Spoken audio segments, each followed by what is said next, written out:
Oops. Just getting some things in here. Save those changes.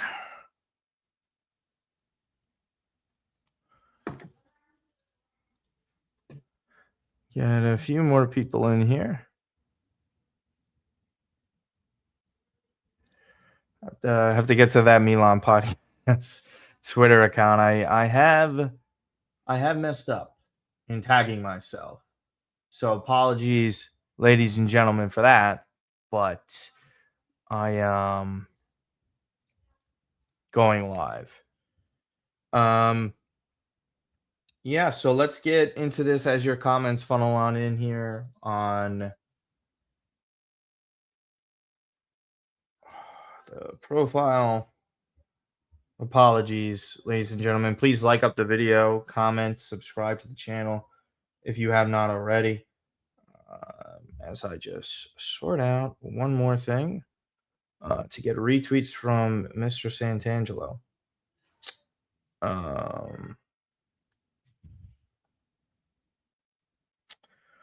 So yeah, a couple comments in here. Yes, I think starting the players that they started, they're not going to score goals.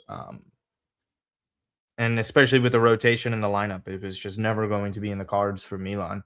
I did not have a good feeling going into this game. That's why we said yesterday on the podcast. I think Matt and I both shared similar sentiments towards this one, that Milan were likely not going to win. They didn't. Napoli were the better team.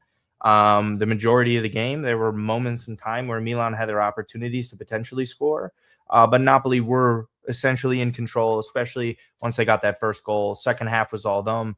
Incredibly organized, like most Antonio Conte teams are, and they were giving Milan very little to work with. And listen, we'll get into a couple of the players that I found to be really horrific today, and kind of slowly looking in the direction of they shouldn't have a future here in the long run with Milan. So we'll just talk about the overall performance. Listen, Milan are going to be playing once a week. The only competition is Serie A. There's genuinely zero excuse to sort of be in the position that they might be in, and that's not winning the title, or at least playing to the very last match day to try and win it. This side, we continually see them having a lack of depth in key areas. It's not the midfield. The midfield was fine today. All things considered, the attack is really non-existent when it involves Nkunku. He just does not fit well into the system. It has nothing to do with the player isolated. It's just a terrible fit, and we all knew this coming in. We see Milan in their best opportunities, whereas Stupinian or Salamakers and all these other players are sending in crosses, and there's nobody on the other end of them.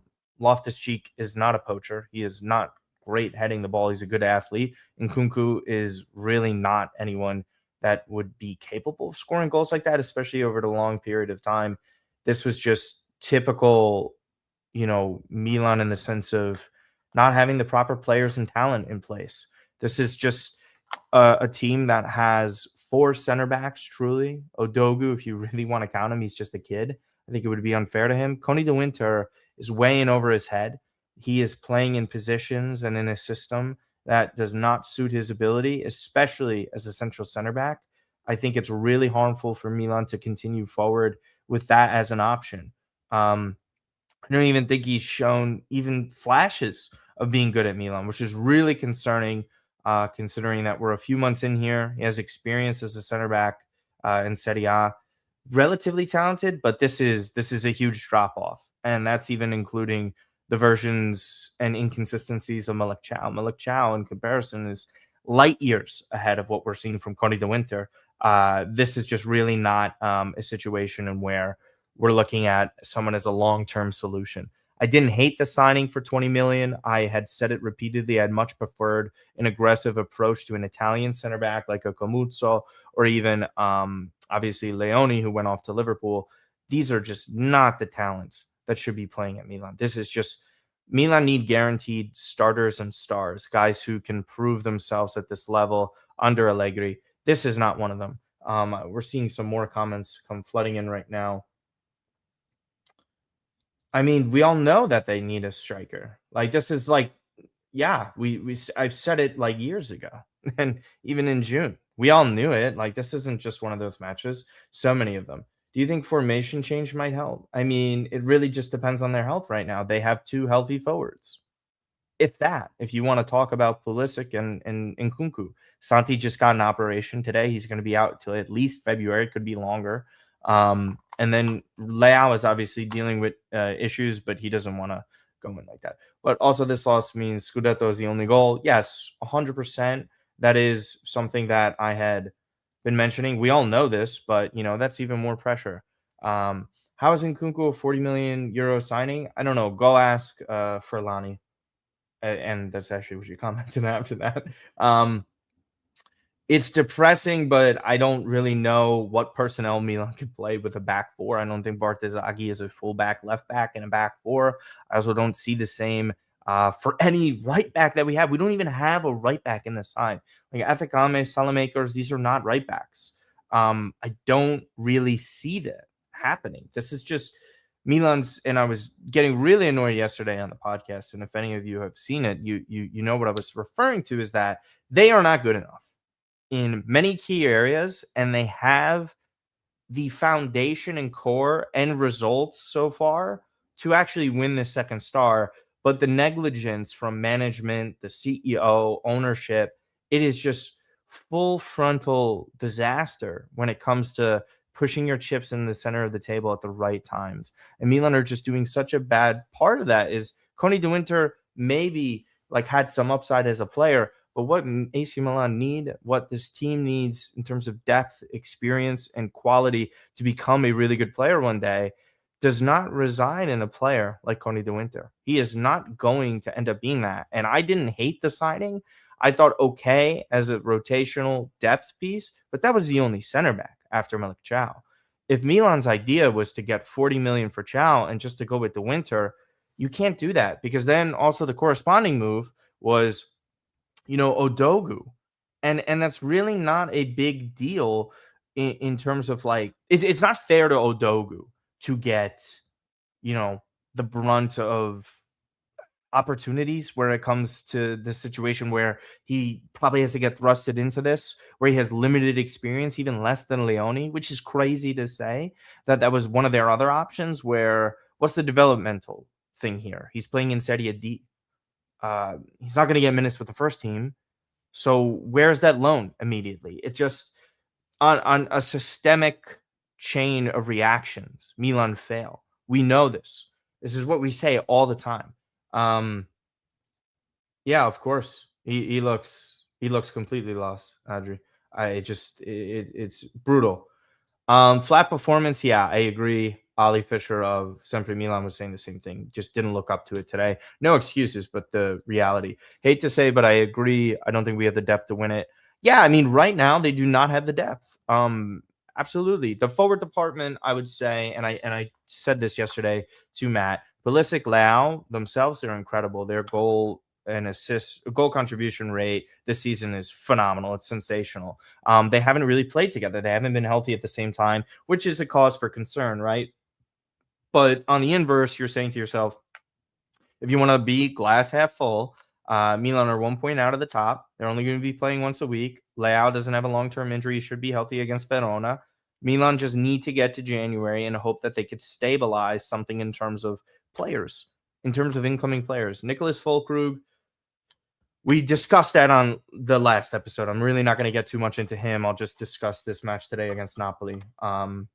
So I just want to move on a little bit. So we'll go with the first goal. I think this one, if you had to put blame on somebody, this goes to Maignan. And I would say the pecking order of blame here goes Maignan, Coney de Winter, Pavlovic, Estupiñán. And if you want to change that up between 2 and 3, feel free to do so. But for me, Maignan has to get this. He has to get aggressive.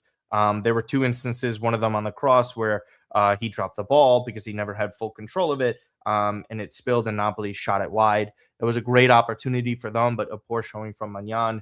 And then this howler here, I thought he was good outside of everything else, had some really key saves. This one could have been 3-4-0 for Napoli. But at the end of the day, Maignan had a howler here. De Winter not forcing a corner on Højlund, who really just destroyed him and showed him levels today in the game, was something that we obviously don't want to see. I think that's something that is damaging to a player's confidence. But yeah, the Maignan howler, I think Pavlovic got caught in a moment of, does this ball need to be cleared or does Mike have it? And then that allowed Neres to be free in the middle, whereas Stupinian should have been covering him. I just thought that was poor from everybody. That's a communication thing. I'm not trying to single out a singular person, but yes. Stupinian should, yes, exactly. I agree. When is management going to understand these cheap signings? I don't know, man. They missed everything in terms of European competition, but they broke in the green at the end of the financial year. So what they say to themselves is, "Oh, we're okay." The only time it's like alarm bells ringing is when they're in the red. And they're not going to meet that with changing their approach. What they're going to do is just sell off players so they're able to compensate for those losses financially, aka the Tijani Rangers sale. It's just how that kind of stuff goes. It was brutal. Just I don't think this is a player playing with any confidence. I don't think Coney de Winter is this poor, but I do think that there is conviction that players need to play with when they're at a club like this in a position like that, and he's not one of those guys. It's just literally a deer in the headlights when it comes to him. I feel sorry for him because I think this club kind of set him up to fail. But it's sink or swim. When you're at Milan, you got to come in and perform. I'm okay with growing pains, but then there's levels like this where it doesn't even look like he's an actual professional, which is a huge problem for them. And on that second goal, listen, again, he's just getting shown levels here. This is men against boys in this situation with Højlund, who did a fantastic job. Again, a player that Milan didn't want to be aggressive on in the summer that they had relative interest to. Again, not 100% sure. I know he wanted to be convinced to leave Manchester United. He didn't really feel convinced by Milan and the project there. Obviously, Antonio Conte can be persuasive, especially when we just see Lukaku return today on December 18th. I thought Højlund has done a fine enough job as a striker who had a poor spell at Manchester United and has been going through growing pains as he transitions over to Napoli, whom I do think will be purchasing him in the long run because Lorenzo Luca is just not it. A couple more comments in here. Why can't we buy a striker and not a false nine? You're telling me. How many players have we bought from Genoa and all of them have been bad, man? I mean, listen, we can go back to the days of Galliani for that. This one was just a really poor situation. Of course, we know that. We say this all the time, my friend. This is not anything new. I think almost everyone that covers, follows the club, or is a fan of the club knows this is the case. This isn't really a side that is going to show levels of ambition under this ownership because that's just what they do. They want to come in. Private equity wants to make their profit. They got their stadium deal now. So once the stadium is built, I would not be shocked if they end up selling the team or a minority investor comes in and helps boost the valuation of the club. That's what a lot of professional sports clubs and teams have been doing as of late. It's been reflected in the NFL and the NBA, other franchises. The Minnesota Twins are another example of just that, where they bring in these minority investors, they boost the overall valuation of the club, thus making it more attractive or for the owners to sell or someone to come in and buy. But yeah, we're not shocked by this. Judge owners by the actions. Selling to who? Anybody would come in and sell. This is like the thing that just because you can't name an owner, and I'm not trying to be rude here, just because you can't name an owner doesn't mean that someone might not be interested in buying that. They are one of the biggest clubs in the world. They're going to have even higher revenues. It's lucrative to buy that because all it actually takes from a rich ownership coming in is to have some ambition and spend money when it matters and when to push your chips in, not do $40 million deals for Nkunku, who doesn't make sense. Like $75 million for a striker is what you got to do. Milan is an exception to the rule. Generally, in what you're saying is true, but when the club is going to be owning a stadium, they're such a big brand that if you do things well enough, you can thrive. We've seen it with Juve when they were doing things well. They're not as of right now, but when things are firing on all cylinders, you could do well enough, and there is interest because it's still Milan. I think De Laurentiis and Napoli are the perfect example of this. Yes, it took a couple decades for them to get to this point, but that's what it takes. And they still don't have a stadium, which I would assume they can get to. This, I don't know. I'm not a journalist when it comes to Milan. I just know what I see and what I hear. Sometimes I get tips from certain people, but this, as far as I know, people that were at Newcastle, a part of PIF, were saying that they don't see the reason to invest in Italy for the reasons mentioned above. Yes, the Friedkins are more ambitious. Xerxes and Raspadori are still not players that Milan should be going in for. Xerxes fits Milan's system better than Nkunku does, but at the end of the day, they're not the players that Milan need. Milan need goal scorers, poacher. I'm gonna cope so much. I mean, cope, man. I mean, it's a dire situation in my opinion for the lookout for the rest of the season. I think this is Milan's best opportunity to win the title for the next few years, especially if ownership is sticking around. Thoughts on Yashari? I don't think it was a terrible performance. I saw again, much like his other start, is in a cup against a really compact defensive side.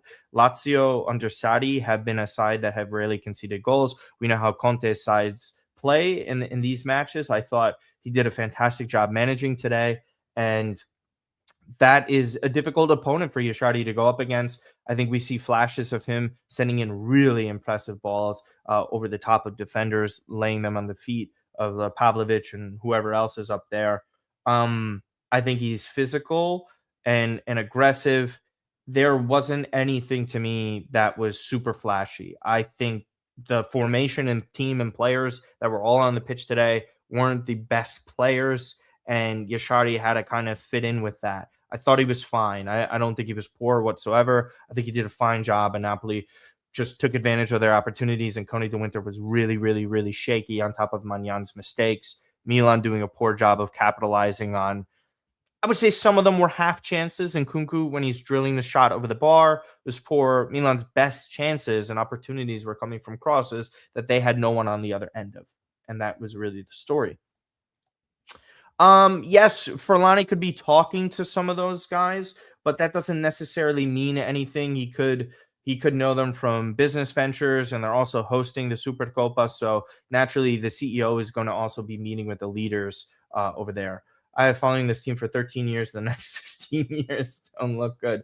Hey, man, I truly apologize that you've only been around for 13, because that is some of the worst 13 years you can be going through rooting for a club like this, especially during this Manchester United Milan era. It's shocking how Allegri keeps playing RLC instead of Ricci. I agree with you, but considering that he was starting Yashari, I think he wanted a more physical ball-carrying player and approach, and that's why he viewed RLC as that sort of fit over there. Gonna check some notifications. You guys are more than welcome to roll in on the comments section here. So yes, as some of this stuff gets in here. So again, guys, please like and subscribe if you have not already to the YouTube channel. It's greatly appreciated. Please go and like and retweet this on Twitter if you're on there as well. Interact with us. Give us more impressions. We really need that. This I have no idea. This I don't agree with. Ricci is not crap, and RLC is not much better than Ricci. I don't agree with either of those statements. Sorry to disagree. It could be, but it seems like Allegri really likes Yashari as a 6, because both of his starts have been in that position for Modric. I don't view him, based off of the way he's been using Yashari, to start him there. And Fofana is now back, I do see Allegri sticking with Modric or Fofana and Rabiot as the midfield 3, and then Salamakers and Bartezaghi on each sides of each other. And once Leao is back healthy, it's him and Pulisic. Then it'll be Gabbia, Pavlovic, Tomori. They're going to need guys, but it'll be 90 minutes once a week. Zero excuses. Zero. There are none. I'm making that very clear. Yeah, and then I guess we'll kind of focus in a little bit more on Christopher Nkunku today. Again, much like many other people who have seen Nkunku play over the course of his career, we know as an individual, as a talent, he is good. He is talented. There is ability there. However, most of that happened in the Bundesliga with Chelsea. Sorry, not with Chelsea, with RB Leipzig. playing in a system predicated for him to succeed. He was sensational, the numbers that he put up over there. But we all know how drastically different Serie A is compared to Bundesliga and how that transition is difficult, even though we know he's coming from the Premier League in Chelsea. We do know his best position is playing behind somebody, behind a striker. Him and Santiago Jimenez are probably a better match than him with Leao or Pulisic. So having that sort of happen, having that player you purchase for a near record deal for AC Milan has to have a surefire starting position within a formation that you have. Christopher Nkunku in a 3-5-2, when you have Pulisic and Leao, who are both unbenchable when healthy, is a poor purchase. There's no two ways about it. I feel strongly about this. I had felt strongly about it the second Milan made the signing. It was never about the player itself. It's about the formation, the need, and the money spent. None of it made sense on all of those levels outside of, here, Allegri, here's a talented player we bought for a lot of money on a whim. You go and make it work. And he seems to not have great ideas on how to make it work while abandoning the 3-5-2 that has them 1 point off of the league leaders. Right? Like that's what it comes down to. Look at Ricci versus Sassuolo. Him in the winter cost us a goal. Dude, like the Sassuolo stuff is just everybody sitting around. Diego, I agree with you, but the bar's on the floor, my friend, right? Like that is Stupinian's best performance was this in a Milan shirt or in a while. I thought he was okay today, but what's okay, right? Like, okay, we're at Milan. The standards have to be higher. Seems fresher. He seems like a fresher. I'm not so sure about this height.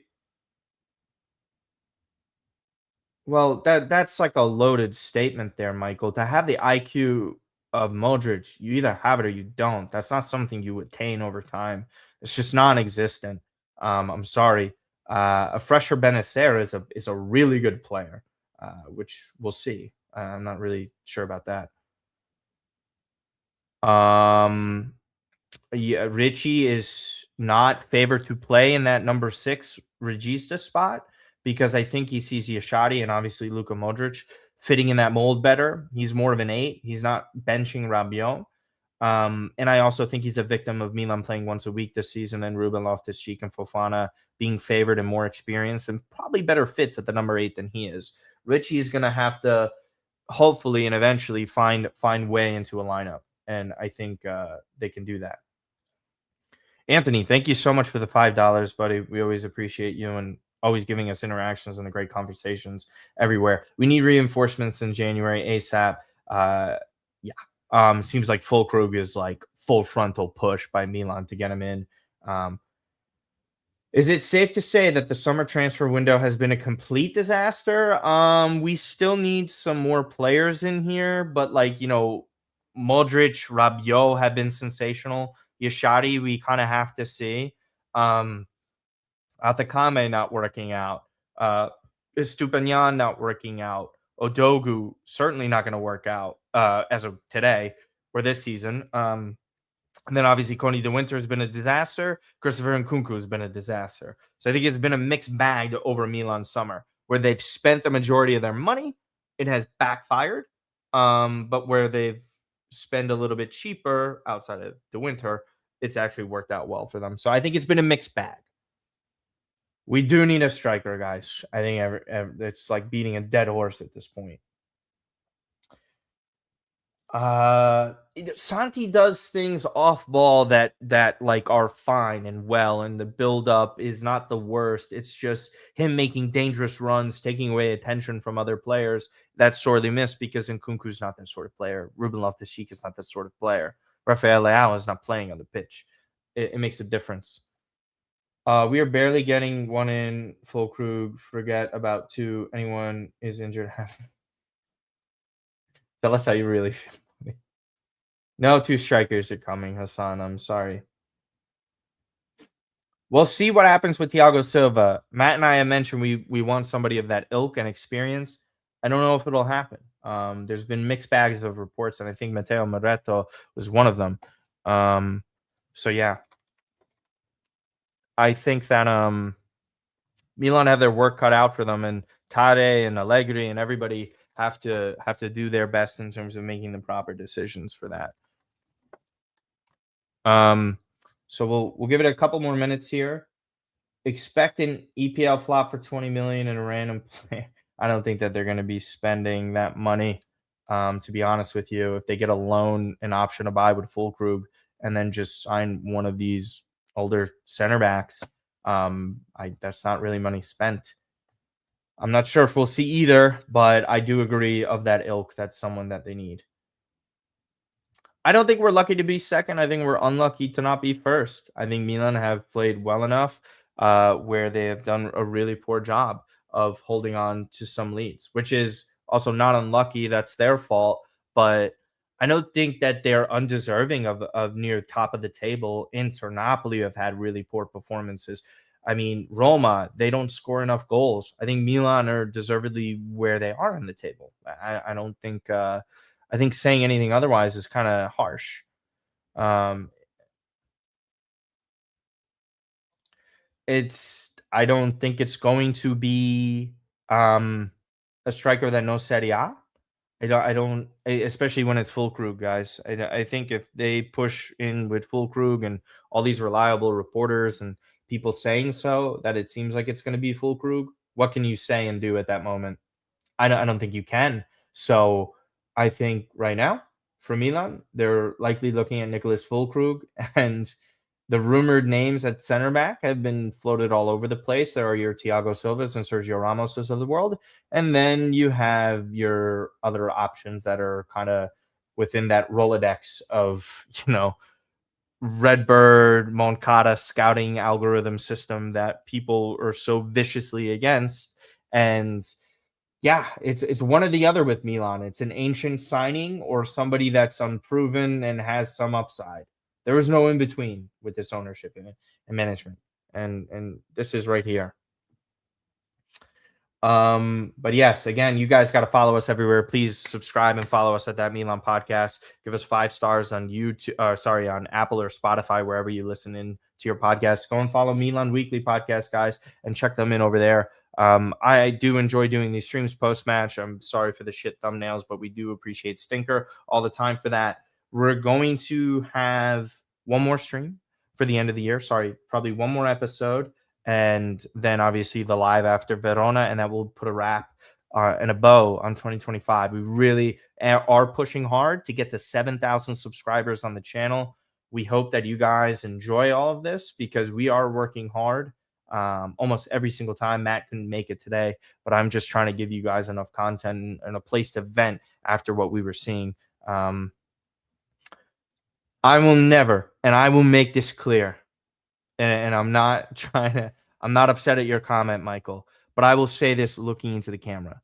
Mauro Icardi does not have the moral compass to ever play at AC Milan. I don't think a player like him should ever step foot in the door at Milanello, especially with his track record off the pitch and on the pitch, and especially for the club he used to play for as captain.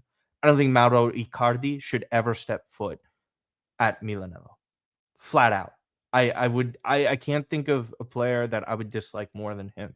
I'd rather take current Giorgio Chiellini, put him in Milan's side, regardless of what he does, than I would ever see Mauro Icardi. That is one of the players that I have disgusted like perception of from the moment that I knew what he did as a human being. I know it's kind of hard to take a moral compass in sports with everything that goes on. Who used to own this club, where this tournament's being played? Disgusting human being. Disgusting. And he's nothing but a circus. And the guy's been in Turkey for years for a reason. This isn't somebody that I want leading the line. I do not care. I do not care. And yeah, Fulkrug is the other option. Oh, well. I don't think he would be horrible. But yeah, for me, that's not what I like to do. I rather just be more aggressive with that. But for me and how I view things is nowhere near the same level of how Redbird and Jerry Cardinale want to operate in this space. For me, and I know like it's unlikely to happen with De Laurentiis. He wouldn't sell likely Osimhen to Milan. But if you're spending 75 million on Santiago Jimenez and Christopher Nkunku, just save up your money and go in for a boy like that. Like a big boy, like a big boy striker. Just that is a guy who wins you shit. Osimhen is like that sort of ambitious, risk it player. And I don't understand the approach. And maybe he did want a lot in wages, and Milan couldn't afford that to an extent. Yeah. All the big Twitter user also pointing that disgusting Wood guy. I don't. Oh yeah, yeah. That's I don't even want to mention his name, and like I talk about and attack that person for being a disgusting human being, and people propping journalists propping up a player like that is pathetic because what he did was not a mistake. What he did was a crime. He should be in prison for it and should have never even been playing professionally again. How did we go from 3 strikers in January to 0 strikers in December? I think we had 0 strikers in January, and I have 0 strikers in December. I don't think Santi is this bad, but it's bad. But yes, we're gonna wrap up here. Nearly 300 of you coming in after a Supercoppa loss on a Thursday in December. This is how great and loyal you fans are to the club. You guys all deserve better. We all deserve better, but I appreciate all the support that every single one of you give us. And Matt thinks the same and says the same all the time. We appreciate the community that we have built and everyone around it. So 7,000 subs. Let's push for it. Would be a great accomplishment to end off the year. So again, guys, if you had not seen the start of the stream, you can go all the way back to the beginning for that, or just wait in the live section tab to go and check it out. And also on top of it, if you did not check out yesterday's episode, you could either listen to it on Apple or Spotify, or go check it out here on our YouTube channel. And again, all of our short form video clips get posted on Instagram, Twitter sometimes, and TikTok on top of YouTube Shorts here. So again, we appreciate all of you. If we don't know, we will speak again. If you celebrate any holidays in between, then happy holidays. And then we'll see you very soon. Take care, guys.